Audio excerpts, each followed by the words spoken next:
My name is Hendley, and I graduated in the summer of 2004 with a degree in communications, focusing on public and interpersonal communication. End of 2003, I created an organization called Wine to Water.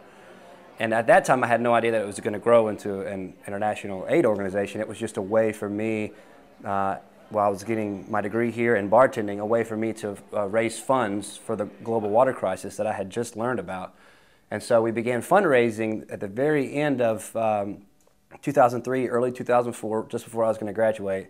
And right when I graduated, I hit the road. I moved to East Africa. I lived in Sudan for a year and then continued to grow the organization that I had started. And now we're kind of global. We've worked in 9 different countries around the world. So. But one of the first things I learned as I began to research water was that over 1 billion people in the world lack access to clean drinking water. To know that there's 6, 7 billion people in the world, and to have 1 billion of those people not have access to clean water, that's a pretty big number. So I began digging a little more, and I learned after that it's the #1 killer of children in our world by far, by leaps and bounds.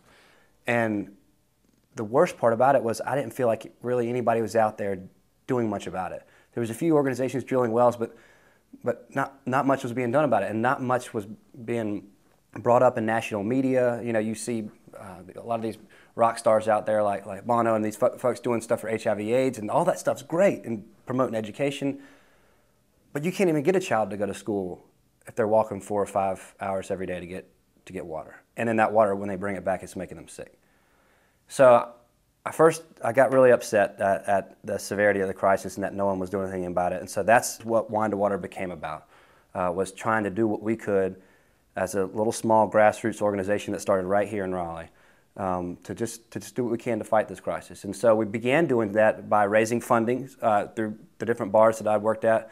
I think that first year we may have raised about $40,000, and it was all volunteer. I wasn't taking salary. It was just something I was doing on the side. And then I began looking, okay, I'm a communications major at NC State, a bartender. I've got $40,000 that needs to go to clean water somewhere in Africa or somewhere in the world. How do I make that happen?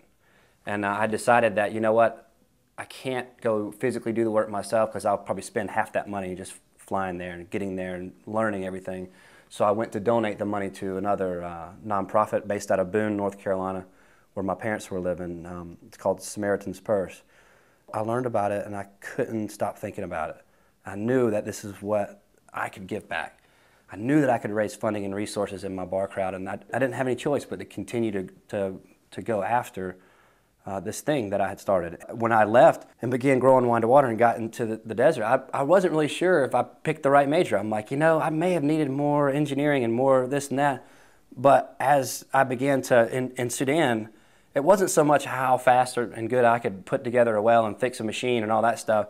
What made our work better is how well I could communicate with that community leader to convince them that this is the work that needs to be done, and please don't shoot me when I come in here. To communicate with rebel leaders that have been historically in this region, they have killed just as many aid workers as like the Arab militia that's there doing all the killing, because they don't trust anybody. So you can't just have a quick, awesome, amazing relationship in 2 seconds and say, okay, see you later, I'll see you in a month or never again. And in order to do this work well, you have to build trust, you have to build relationships with people, and that's not something you just do in the snap of a finger. You have to spend time and get to know people and communicate with them and show them that you are no better or worse than they are, and that you happen to have some resources that can help them. I had fun with the debates and the arguing and learning techniques to do that, and it's really come in handy. And I need that. I needed to be able to sell people on the idea, this is why you want to support us.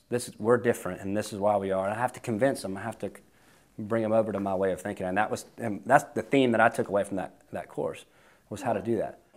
It was very strange for me, I'll tell you, to come back here after the CNN Heroes nomination and everything, because, one, I don't see myself as a hero. I really don't. I love what I do. I love getting up every single morning, doing my job. I love traveling. I love meeting these people. I love helping people.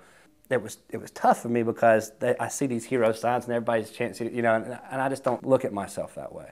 And then to come back and see all the people around at the brickyard and then the cheerleaders, and it was just this really cool experience that made me feel much more at home at NC State. Like, yeah, this is my home. These people are my people, you know.